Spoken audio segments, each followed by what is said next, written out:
Ok, donc alors ici on va commencer par la gestion de projet et on va regarder qu'il y a plusieurs approches.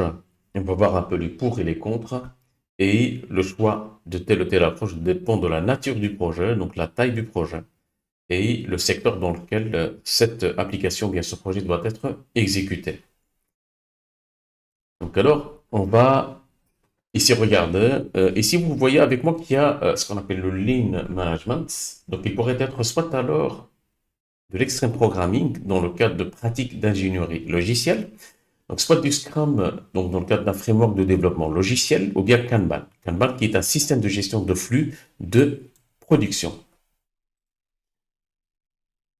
Ensuite, vous avez le cycle en V, donc traditionnel ou bien le waterfall. Celui-là est composé de 5 étapes. La première, c'est analyser, donc étudier et analyser le projet. Ensuite, la conception, puis le développement, puis les tests et puis l'intégration. Bon, c'est un système qui a fonctionné donc pas mal de temps et qui continuera à fonctionner pour certains types de projets. Mais qu'est-ce qui ne fonctionne pas avec ce modèle? Donc ici, on voit que l'immuabilité des spécifications et des besoins fonctionnels. Ce qui sera délivré sera en partie obsolète. Donc pourquoi? Parce que on récolte pas le feedback client pendant le développement et pendant la réalisation du projet. Ensuite, vous avez l'effet tunnel. Mais qu'est-ce que c'est que l'effet tunnel? C'est quand on fournit un feedback trop tardif. Donc toute modification va coûter très cher dans ce cas-là. Pourquoi? Parce que intégrer les retours clients après avoir développé, bah, ça va nous coûter ce développement parce qu'on va devoir le refaire. Puis vous avez la sectorisation des intervenants. Et si les équipes s'incriminent entre elles, donc voilà, donc ce qui conduit à une insatisfaction des équipes, puis on oublie où se trouve la valeur du projet et on se concentre sur le respect et la lettre. Et on se concentre sur le respect et la lettre des spécifications. Elles sont souvent mal comprises et surtout elles changent et changent. Voilà. Puis on ne délivre pas assez de valeur aux clients. Donc pourquoi? Parce qu'on va s'absenter pendant un certain temps et on est focus sur la réalisation du projet, pas sur la finalité qui est la satisfaction client et de fournir de temps en temps des réalisables délivrables qui vont permettre aux clients de nous faire confiance. Ensuite, la nécessité de documenter de façon détaillée tous les éléments du projet. La documentation tue la documentation. Donc, pourquoi cherchons-nous à travailler différemment? Encore une fois, donc c'est ici on va aborder donc les différents obstacles et difficultés liées à la gestion de projet. Ici, il y a deux choses. Donc, ce que l'on aimerait vrai, c'est que le client sait ce qu'il veut, l'équipe sait comment le réaliser, et rien ne changera pendant le projet. Par contre, la réalité, c'est tout à fait autre. Le client va découvrir ce qu'il veut, l'équipe va apprendre à le réaliser. Beaucoup de choses changeront pendant le projet. En plus de ça, il y a des risques qui sont liés à la gestion de projet. Donc, alors, ils sont bien résumés ici, d'une manière un peu caricaturale, mais j'aime bien cette image parce qu'il reflète la réalité. Donc, ici, vous avez en haut à gauche donc, ce que veut le client, ce que le client a demandé, ce que le commercial a vendu, il a vendu très cher, d'où le petit fauteuil ici, ce que l'analyste a schématisé, c'est qu'il n'a rien compris, ce que l'ingénieur a compris, ce qui a été installé chez le client, donc la version 1, installé donc la version 2, et puis installé chez le client la version 3. Ensuite, ce qui a été documentation, manque de documentation, ce que le service après-vente préconise, et ce que le client voulait vraiment, ce que ça a coûté au client. Donc on voit bien que ça a coûté très cher. Voilà. Donc alors, pourquoi ne pas repartir d'un processus de développement simplifié. Donc, d'où ici l'idée de travailler de manière itérative et incrémentale. Euh, ok, donc voici un petit exemple d'un processus de développement simplifié que j'ai préparé pour vous. Ici, on commence avec le point itératif et incrémental. Donc ça, c'est un avantage. Et en découpant le projet en itération de courte durée, environ un mois, ça va nous permettre d'aider à mieux suivre l'avancement global, produire des livrables de façon incrémentale, donc par morceaux. Ensuite, être centré sur une architecture fonctionnelle, logique, matérielle, modulable, donc basée sur un langage de modélisation comme l'UML et pas seulement documenté en texte, ce qui va garantir une robustesse et une maintenance aisée. On voit aussi que ce processus de développement simplifié pourrait être piloté par les risques. Donc alors, je parle des risques majeurs ici qui doivent être identifiés au plus tôt, mais surtout le plus rapidement possible. Parce que plutôt on se rend compte des erreurs, plutôt que le coût de les réparer nous reviendra moins cher. Il y a aussi les mesures à prendre dans ce cadre déterminent l'ordre des itérations. Puis ce processus donc conduit par les cas d'utilisation, eh bien comme ça il va répondre aux besoins et aux exigences des utilisateurs. Ces cas d'utilisation des futurs systèmes doivent être identifiés, décrits avec précision et priorisés. Aussi, la phase d'élaboration poursuit trois objectifs principaux en parallèle. Donc ici, 1. Identifier et décrire la majeure partie des besoins des utilisateurs. Ensuite, construire et pas seulement décrire dans un document l'architecture de base du système. Et puis, donc, lever les risques majeurs du projet. Ok, donc ici, la méthode agile, c'est quoi? C'est ce qu'on va voir. Donc, comme valeur, c'est priorité à ce qui a le plus de valeur, à ce qui est le plus important.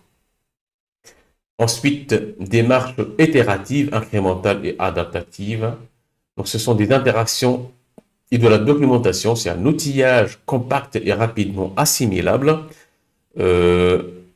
Voilà, ce qui va nous apporter plus de visibilité, donc de la motivation et de la satisfaction dans les équipes, un produit opérationnel très tôt et une réactivité face au changement. Mais pourquoi la méthode agile? C'est la question qu'on pose en fait ici. Donc là, on va le voir de suite. Il faut savoir qu'en opposition, entre autres, au modèle en cascade, elle se caractérise par un processus itératif et incrémental. Itératif comment? Eh bien, contrairement au modèle séquentiel et linéaire, le modèle itératif implique la répétition d'un cycle d'opérations. Plus le projet est affiné au fur et à mesure de chaque étape. Incrémental, pourquoi? Parce qu'il s'agit de toujours produire un peu plus à chaque fois, de construire le produit morceau par morceau jusqu'au rendu final. Une image plus qu'une longue, donc est toujours mieux que une longue description. Donc vous voyez ici par exemple sur la Joconde, on voit qu'au niveau itératif, on va à chaque itération raffiner donc alors notre projet. Et ensuite incrémental, c'est qu'on va construire morceau par morceau. Et donc la combinaison des deux Mona Lisa nous offre un bon aperçu de l'essence itérative et incrémentale de l'agilité. Donc, il y a une chose qu'il faut prendre en compte, c'est que l'agilité, la méthode agile n'est pas l'absence de règles. Donc, je dis n'est pas l'absence de règles. Pourquoi? Parce qu'il y a toujours la discipline qui est indispensable et qui doit être présente. Donc, les processus sont indispensables. Les processus sont indispensables. Il y a aussi l'absence de documentation. Il faut des spécifications si ils ont de la valeur. Donc alors, il faut des spécifications si elles ont de la valeur. Et imaginez que cela ne fonctionne pas dans tous les contextes et il n'y a pas de checklist Scrum. Donc, par exemple, des projets de grande taille, des projets ministériels qui demandent voilà, 36 000 validations et signatures, la méthode agile risque de ne pas fonctionner. Donc, il faut être critique par rapport à ça et ne pas être séduit par cette approche. Il y a plusieurs méthodes agiles. Donc, il y a la méthode Scrum. Donc, ici, à titre informatif, l'exemple programming. Quand on met deux développeurs devant un ordinateur, parfois ça va plus vite. Parce qu'ils brainstorment entre eux, parfois ça va plus vite. Donc le Future, donc Driven Development, le Lean Software Development et Agile Unified, donc Process, Crystal, Dynamic, System Development Method. Donc ce sont quelques exemples qui utilisent la méthode agile. Maintenant, passons au manifeste agile. Donc le manifeste agile, en pratique et en aidant les autres, nous comprenons comment mieux développer des logiciels. Nos expériences nous ont amenés à valoriser, les personnes et les interactions plus que les processus et les outils, voir le logiciel fonctionner plus que avoir sa documentation, la collaboration avec le client, plus que la négociation du contrat. Et puis s'adapter au changement plus que suivre le plan.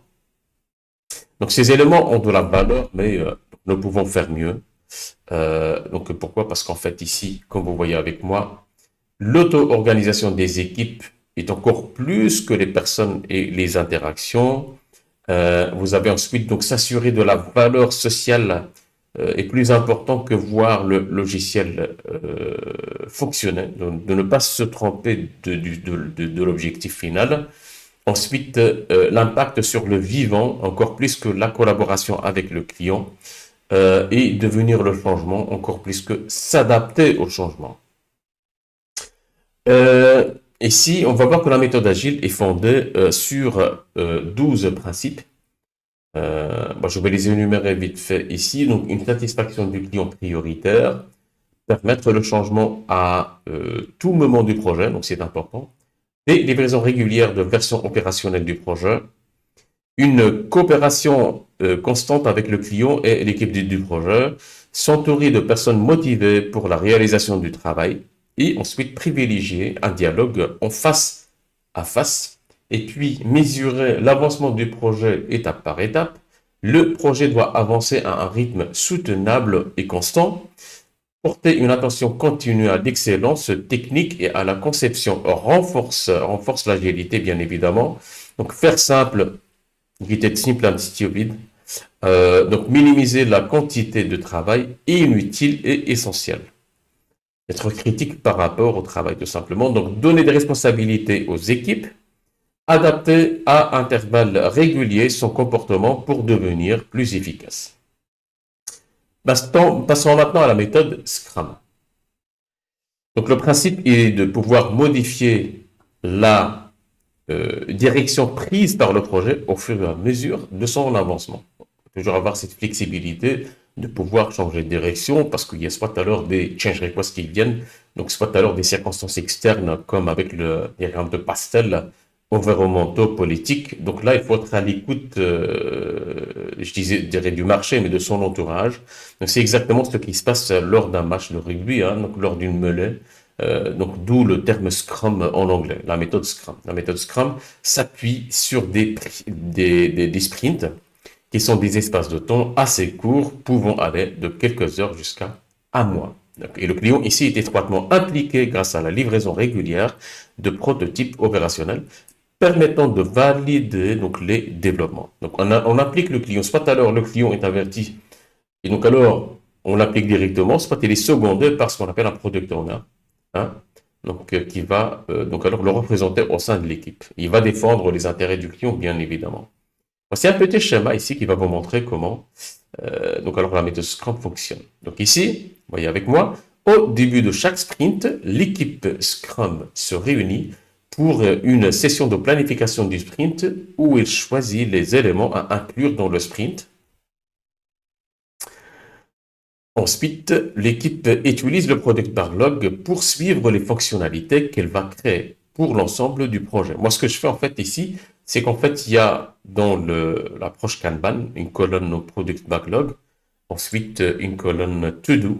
Donc alors là, je vais mettre les tâches qui vont être planifiées, prises en compte dans le prochain sprint. Ensuite, les éléments du sprint sont extraits du Product Backlog et ajoutés au Sprint Backlog. Donc, pendant le sprint, tout le travail de développement est concentré sur la création des éléments dans le sprint backlog.